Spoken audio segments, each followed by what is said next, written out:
नमस्कार मंडळी, मी शीतल आणि तुम्ही पाहताय दिल्लीकर मराठी। 1 नोव्हेंबर 2024ला शुक्रवारच्या दिवशी यंदाच्या दिवाळीचं लक्ष्मीपूजन आहे। या व्हिडिओत मी तुम्हाला दिवाळीच्या लक्ष्मीपूजनासाठी लागणारा झाडू नक्की कधी खरेदी करावा, झाडू खरेदी करण्याचे काय नियम आहे, लक्ष्मीपूजनाला झाडू पूजण्यामागचं महत्त्वाचं कारण काय आहे, त्याचबरोबर जुन्या झाडूचं काय करावं आणि लक्ष्मीपूजनाच्या दिवशी झाडूचा पूर्वापार चालत आलेला उपाय याबद्दलची सगळी माहिती देणार आहे। तेव्हा ही माहिती शेवटपर्यंत ऐका, म्हणजे सगळं काही व्यवस्थित समजेल। आणि व्हिडिओ पाहत असताना कमेंट्समध्ये लिहा जय माता दी। चला तर मग व्हिडिओला सुरुवात करते। दिवाळीचं लक्ष्मीपूजन करण्यासाठी लागणारा झाडू धनत्रयोदशीला खरेदी करावा अशी धार्मिक मान्यता आहे। तसंही आपण दिवाळीचं काही सामान घ्यायचं असेल किंवा पूजा अर्चांची सामग्री घ्यायची असेल तरी पण ती दिवाळीच्या 2-4 दिवस आधी घेत असतो। आठवडे बाजार म्हणा किंवा बरेच जण झाडू घेऊन फिरतात या दिवसांच्या दरम्यान, तर मग धनत्रयोदशीचा दिवस अतिशय उत्तम राहील। तुम्ही 29 ऑक्टोबर 2024ला मंगळवारच्या दिवशी हा झाडू घेऊ शकतात। अगदीच तुम्हाला धनत्रयोदशीला झाडू घेणं शक्य झालं नसेल तर तुम्ही लक्ष्मीपूजनाच्या दिवसभरात कधीही झाडू घेऊन येऊ शकतात। बघा मंडळी, पूर्वीच्या काळी शेणाने सारवलेली घरं असायची, तर या घरांची स्वच्छता करण्यासाठी म्हणजेच झाडण्यासाठी शिरई वापरली जायची। या शिरईला कुणी झाडू म्हणतं, कुणी खराटा म्हणतं, तर कुणी केरसुणी म्हणतं, पण अर्थ मात्र तोच आहे। भागाभागानुसार या शिरईच्या रचनेमध्ये सुद्धा आपल्याला फरक आढळून येतो। शिंदीच्या पानांपासून आणि गवतापासून ही शिरई बनवली जायची। त्यामुळे काय व्हायचं की शिरई घेण्याचा एक काळ असायचा। दिवाळीच्या दिवसांमध्ये म्हणजे लक्ष्मीपूजनाच्या निमित्ताने 2 शिरया खरेदी केल्या जायच्या आणि त्याच वर्षभर वापरल्या जायच्या। म्हणजे एक खराब झाली किंवा थोडीशी अशी आखूड झाली की दुसरी वापरायला काढायची, अशा पद्धतीने 2 शिरया या संपूर्ण वर्षभर वापरल्या जायच्या। आता या शिरईची किंवा केरसुनीची जागा लांब झाडूने घेतलेली आहे किंवा विविध अशी उपकरणं आहेत की जी लाईटवर चालतात आणि सर्व धूळ एका मशीनमध्ये जमा करून घेतात आणि आपण फक्त त्यातला ट्रे काढायचा आणि कचऱ्यामध्ये तो कचरा ओतून द्यायचा। पण तरीसुद्धा बऱ्याच महिला आहेत की त्या शिरई न वापरता लांब दांडीचा झाडूसुद्धा वापरत असतील। त्यामुळे तुमच्या घराला आता जो झाडू सोयीस्कर पडेल तो तुम्ही घेतला तरी पण चालेल। समजा तुम्हाला शिरई घ्यायची असेल, अजूनसुद्धा तुमची सारवण्याची घरं असतील, तर मग शिरई घेताना 2 घ्याव्यात असं म्हटलं जातं। किंवा तुम्हाला 2 शिरया घ्यायच्या नसतील तर बरोबर शिरईवाले किंवा झाडूवाले झाडूचं एक फड काढून आपल्याला देतात। किंवा तुम्हाला आता झाडूची गरज अजिबात पडत नसेल, बऱ्याच महिला आता आधुनिकतेकडे वळल्या आहेत आणि काही मशिनरी तुमच्याकडे साफसफाईसाठी असेल, तर मग एक पारंपरिक महत्त्व आहे म्हणून तुम्ही मोठी शिरई घेण्याऐवजी किंवा मोठा झाडू घेण्याऐवजी एक छोटासा कुंचा मिळतो, अगदी छोट्या आकारातला झाडू असतो, तो घेतला तरी पण चालेल। पण तरीही त्याच्याबरोबर तुम्ही एक झाडूचं फड घ्यायला विसरू नका। तसे ते लोक देतातच, पण समजा त्यांना आठवण राहिली नाही तर तुम्ही त्यांच्याकडून मागवून घ्यायचं आहे आणि तुमच्या घरी त्या झाडूबरोबर झाडूचं फड देखील आणायचं आहे। समजा तुम्ही लक्ष्मीपूजनाच्या 1-2 दिवस अगोदर किंवा काही दिवस अगोदर झाडू खरेदी केलेला असेल तर तो अजिबात वापरायला काढू नका। जोपर्यंत आपण लक्ष्मीपूजनाच्या दिवशी त्याची पूजा करत नाही तोपर्यंत तो झाडू वापरायचा नसतो। माझ्या मते जुन्या जाणत्या ज्या महिला आहेत किंवा काकू मावशी या वयाच्या कोणी महिला व्हिडिओ पाहत असतील तर त्यांना नक्की माहिती असेल, पण ज्या आत्ताच्या काळातल्या मुली आहेत किंवा नवशिक्या गृहिणी आपण ज्यांना म्हणू शकतो किंवा ताई म्हणू शकतो, त्यांना कदाचित माहिती नसेल, म्हणून ही आठवण लक्ष्मीपूजनाच्या या व्हिडिओच्या निमित्ताने मी करून देत आहे। तर पूजा होईपर्यंत किंवा पूजा करण्याच्या अगोदर तुम्ही हा झाडू घेतलेला असेल तर एखाद्या पिशवीमध्ये ठेवून कुठेतरी ठेवून द्या, खाली जमिनीवर ठेवू नका। लक्ष्मीपूजनाच्या दिवशी याची पूजा आपल्याला करायची आहे आणि तेव्हाच उपायसुद्धा करायचा आहे। तुमच्याकडे समजा जुने झाडू असतील, ते खराब झाले असतील, वापरण्याजोगे राहिले नसतील, तर मग ते झाडू तुम्ही एखाद्या पिशवीत घालून कुठेतरी अडगळीच्या खोलीत ठेवून द्या किंवा जिथे तुम्ही भंगार सामान वगैरे ठेवतात तिथे ठेवून दिले तरी पण चालतील। किंवा तुम्ही शेतकरी असाल, तुमच्याकडे खराब झालेले झाडू असतील तर तुम्ही ते मातीमध्ये पुरून द्या, कारण वनस्पतींपासूनच हे झाडू तयार होत असतात आणि निसर्ग जो आहे तो त्याने आपल्याला बहाल केलेल्या वस्तू कधीही स्वीकारायला पुन्हा तयार असतो। त्यामुळे मग मातीमध्ये तुम्ही ते पुरून द्या, कारण झाडू जो आहे तो फेकू नये किंवा जाळू नये, नाली गटारी या ठिकाणी टाकू नये अशी मान्यता आहे। आणि बरोबर आहे, आपण ज्याला लक्ष्मी म्हणून पूजतो किंवा जो आपल्या घरातील अस्वच्छता दूर करण्याचं काम करतो, अलक्ष्मी घालवण्याचं काम करतो, त्याला आपण गरज संपल्यानंतर असं फेकता कामा नये। आता बघा, ज्यांच्याकडे प्लॅस्टिकची दांडी असलेले झाडू असतील किंवा जे जमिनीमध्ये विघटन होऊ शकत नाही अशा पद्धतीचे झाडू असतील तर तुम्ही त्याचं मागचं प्लॅस्टिक काढून घ्यायचं, खराब झालेले असतील झाडू तर. आणि ते प्लॅस्टिक हवं तर तुम्ही भंगार सामानात टाकून देऊ शकता. आणि जो पुढचा भाग असतो की जो वनस्पतींपासून तयार झालेला असतो तो मात्र तुम्ही जमिनीत पुरून दिला तरी पण चालेल. तसा जुन्या झाडूचा वापर दृष्ट वगैरे काढण्यासाठी सुद्धा केला जातो. त्यामुळे तुम्हाला एखादा असा झाडू जपून ठेवायचा असेल तर तुम्ही तसंही करू शकतात. आता आपण दिवाळीच्या लक्ष्मीपूजनानिमित्त पूजल्या जाणाऱ्या झाडूचं धार्मिक महत्त्व जाणून घेऊया, जेणेकरून नवीन पिढीला माहिती मिळेल, त्यांच्या ज्ञानात भर पडेल, पारंपरिक गोष्टी काय असतात ते माहिती होईल. कारण आपल्या ज्या सण उत्सव परंपरा आहेत त्या आपल्याला पुढे चालूच ठेवायच्या आहे. आणि जे जुने जाणते मंडळी आहेत त्यांनासुद्धा आपल्या जुन्या आठवणी ताज्या झाल्यासारख्या होतील. ते सुद्धा आपल्या घरातील नातवांना किंवा घरातील वयाने लहान असलेल्या मंडळींना या गोष्टी पुन्हा नव्याने सांगू शकतील. बघा मंडळी, लक्ष्मीपूजनाच्या दिवशी अलक्ष्मीचं निस्सारण केलं जातं. समुद्र मंथनात हलाहल विषानंतर ज्येष्ठा अलक्ष्मीचा जन्म झाला. कल्की पुराणानुसार अलक्ष्मी म्हणजे कली राक्षसाची दुसरी पत्नी, अधर्म आणि हिंसेची मुलगी, मृत्यूची अधर्माची ती माता आहे. माता लक्ष्मीची ती सख्खी बहीण असून बघा माता लक्ष्मी कशी आहे आणि अलक्ष्मी कशी आहे. आळस, खादाडपणा, मत्सर, क्रोध, ढोंगीपणा, लोभ आणि वासना, त्याचबरोबर असत्य, अस्वच्छता, अनीती, भ्रष्टाचार, अज्ञान यांची ती देवता आहे. कलियुगामध्ये जुगार, दारू, वेश्या व्यवसाय, कत्तल, लोभ येथे राहणे अलक्ष्मीला आवडते. अलक्ष्मी ही अशुभाची, दुर्भाग्याची, अपयशाची देवता मानतात. पद्मपुराणामध्ये अलक्ष्मीची एक कथा आहे. तर श्रीसुक्तामध्ये सुद्धा अलक्ष्मी नाश्याम्यहम म्हणजेच अलक्ष्मीचा नाश व्हावा असं वर्णन केलं गेलं आहे. लक्ष्मीपूजनसुद्धा आपण त्यासाठीच करतो की अलक्ष्मीला आपल्या घरातून बाहेर काढायचं आणि लक्ष्मीचं पूजन करायचं. आपल्या माता लक्ष्मीचं वाहन जसं घुबड आहे किंवा ती कमळामध्ये सुद्धा वास्तव्य करते, त्याच पद्धतीने तिच्या बहिणीचं म्हणजेच अलक्ष्मीचं वाहन गाढव आहे. तिच्या हातामध्ये झाडू आहे, ते तिचं आयुध म्हणून ओळखलं जातं. त्याचबरोबर ती अलक्ष्मी आपल्या घरामध्ये येऊ नये म्हणून लक्ष्मीपूजनाच्या दिवशी झाडूची पूजा करण्याची प्रथा पडली. या दिवशी झाडूने झाडून काढण्याच्या निमित्ताने किंवा झाडूचा तो परंपरागत उपाय करण्याच्या निमित्ताने आपल्याला आपल्या घरात जो काही लोभ, अहंकार, मत्सर, द्वेष, एकमेकांबद्दल आकस या ज्या काही गोष्टी असतात, ज्या अलक्ष्मीच्या स्वरूपात आहे, दुर्भाग्याच्या स्वरूपात आहे, त्या आपल्याला काढून टाकायचं काम करायचं आहे आणि माता लक्ष्मीचं आनंदाने पूजन करत स्वागतसुद्धा करायचं आहे. आता आपण या दिवशी झाडूची पूजा कशी करावी आणि उपाय काय करावा त्याबद्दल माहिती पाहूया. बघा, आपल्याला लक्ष्मीपूजनाच्या दिवशी संपूर्ण पूजा मांडणी करायची असते. त्यामध्ये आपण बऱ्याच गोष्टी ठेवतो. मी तुम्हाला तसं सविस्तर व्हिडिओमध्ये दाखवेल. पण मग झाडूसुद्धा आपल्याला लक्ष्मी स्वरूपात ठेवायचा असतो, कारण मातीच्या मूर्तीपेक्षा सुद्धा झाडूला लक्ष्मी म्हणून जास्त महत्त्व दिलं जातं. कारण आपल्या घरातील जाळे जळमटं, अस्वच्छता किंवा घाण, कचरा या स्वरूपात अलक्ष्मीला बाहेर काढण्याचं काम ही लक्ष्मी माता म्हणजेच आपल्या घरातला झाडू करत असतो. त्यामुळे आपण कितीही पुढे गेलो, कितीही आधुनिकतेकडे वळालो तरी पण झाडूला अजिबात विसरता कामा नये. आपल्या घरातील लहान मुलाबाळांना सुद्धा आपण या गोष्टीची आठवण वेळोवेळी करून देत राहावी. शेवटी जुनं ते सोनं. बघा, लक्ष्मीपूजनाच्या दिवशी जेव्हा आपण नवीन झाडू पुजायला ठेवतो तर त्याच्या अगोदर आपल्याला काय करायचं आहे, आपण लक्ष्मीपूजनाच्या निमित्ताने आपल्या घराची साफसफाई केलेली असते, म्हणजे झाडू तर मारलेला असतो. पण काय करायचं, फक्त एक उपाय करायचा आहे. म्हणून पूजेमध्ये तो झाडू पूजण्यापूर्वी एक कृती करायची. फक्त नावाला आपण ती कृती करू शकतो, कारण आपण पूजेच्या निमित्ताने घराची साफसफाई केलेली असते, घर झाडून काढलेलं असतं, छानपैकी पुसूनसुद्धा काढलेलं असतं.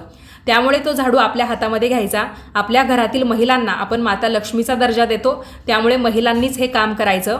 महिलांनी जणू काही तुम्ही ती खोली झाडताय अशा पद्धतीने कृती करत करत म्हणजे झाडत झाडत मुख्य दाराच्या उंबरठ्यापाशी जायचं किंवा ज्या खोलीत तुम्ही पूजा मांडली आहे त्या खोलीच्या उंबरठ्यापाशी जायचं आणि दारामध्ये म्हणजे दारातून हात करत तो झाडू असा बाहेर झटकल्यासारखा करायचा.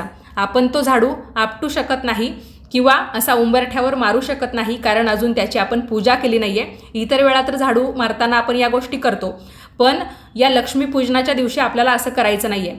तर झाडू आपण झटकतोय म्हणजे काय करतोय की अलक्ष्मीला बाहेर काढतोय. आपल्या घरातलं दुर्भाग्य, जाळे जळमटं आपण कायमचे बाहेर फेकून देतोय. दरिद्रीला घालवतोय, अलक्ष्मीला आपण हुसकून देतोय, अशा पद्धतीने तो झाडू आपल्याला बाहेर फक्त झटकल्यासारखी कृती करायची आहे. आणि तुम्हाला झाडूबरोबर त्याचं जे काही फळ दिलेलं असतं, म्हणजे झाडूचाच एक बारीकसा तुकडा किंवा झाडूचं एक मोडून दिलेलं गवत जे काही दिलेलं असतं, ते तुम्हाला अलक्ष्मी आहे म्हणून बाहेर फेकून द्यायचं आहे. जर तुम्हाला ते दिलेलं नसेल तर तुम्ही फक्त झाडूने झाडत झाडत जाऊन बाहेर ते झटकल्यासारखी कृती केली तरी पण चालेल. त्यानंतर तो झाडू घरात घेऊन यायचा, पूजेमध्ये ठेवायचा, त्या झाडूवर किंचितसं पाणी शिंपडायचं, त्यानंतर हळदी कुंकू अक्षता वाहून त्या झाडूची पूजा करायची. तर इतकी साधी सोपी पूजा आहे जी आपण लक्ष्मीपूजनाच्या वेळेस या झाडूची करत असतो. फक्त काही ठिकाणी अशी प्रथा आहे की लक्ष्मीपूजन झाल्यावर रात्री 12 वाजेला किंवा मध्यरात्री हा उपाय केला जातो.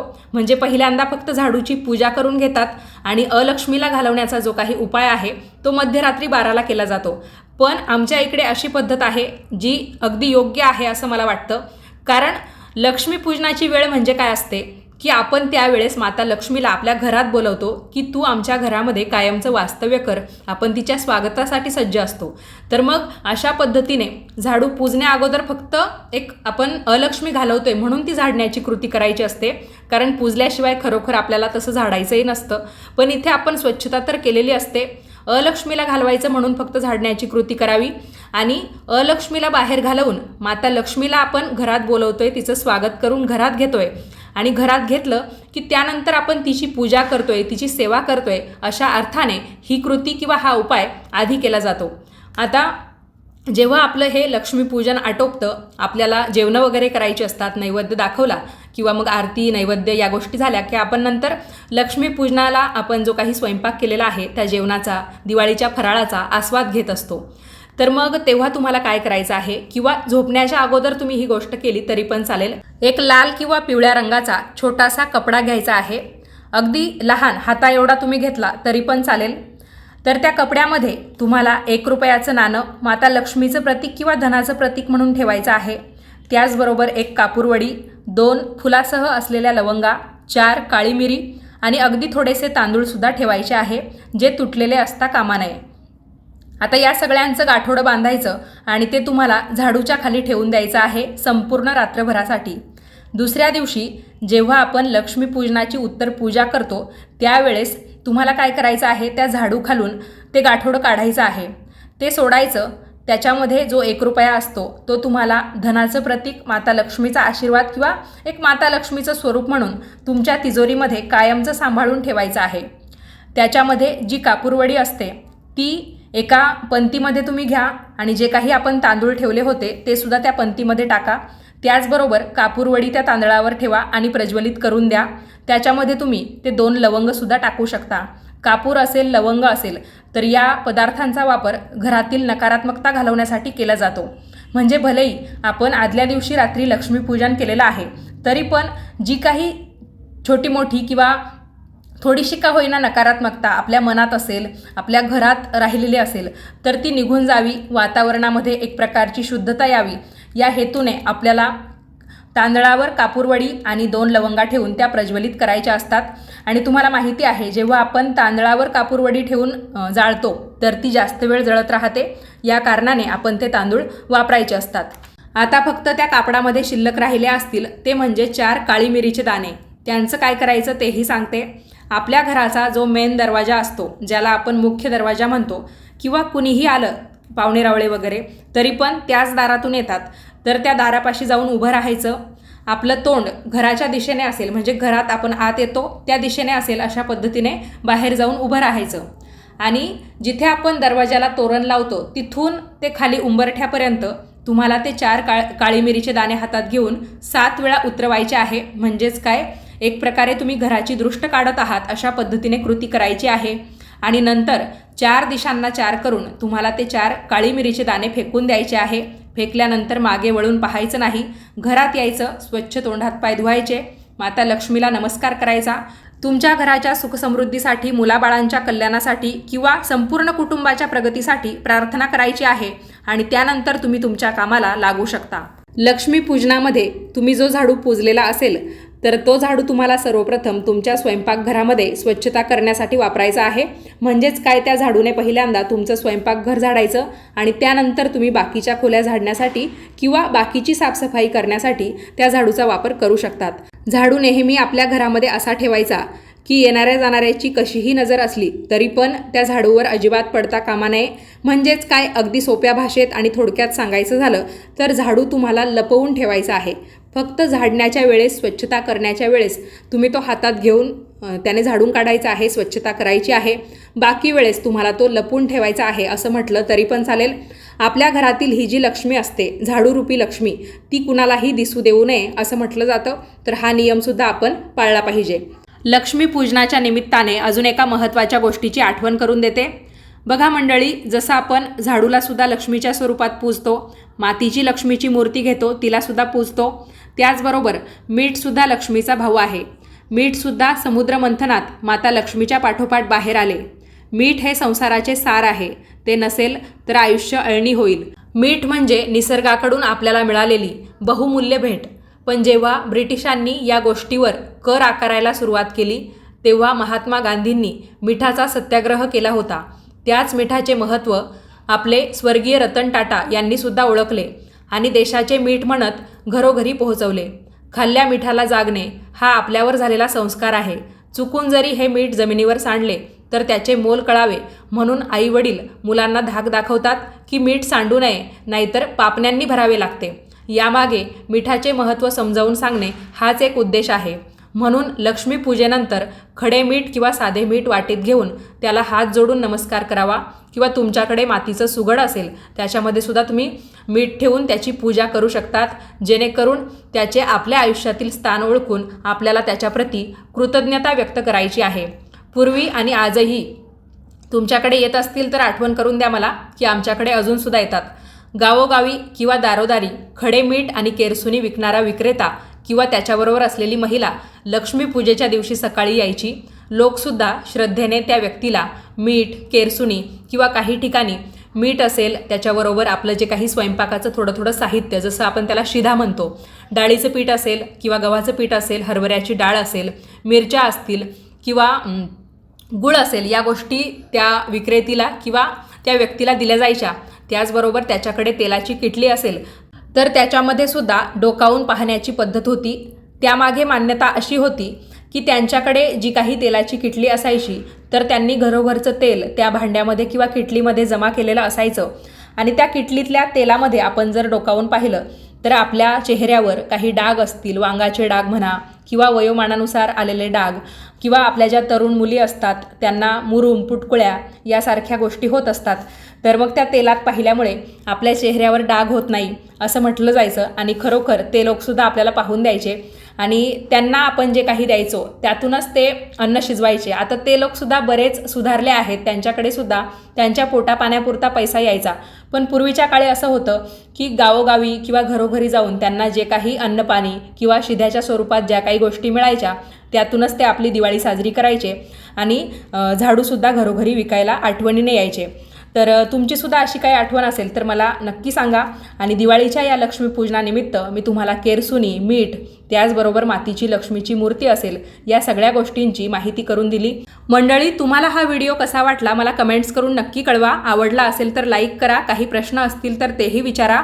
लक्ष्मीपूजन लवकरच येत आहे त्यामुळे हा व्हिडिओ जास्तीत जास्त लोकांना शेअर करा, म्हणजे त्यांनासुद्धा जुन्या आठवणी ताज्या होतील किंवा उपाय काय करायचा आहे, झाडू कधी खरेदी करावा याबद्दल सुद्धा समजेल.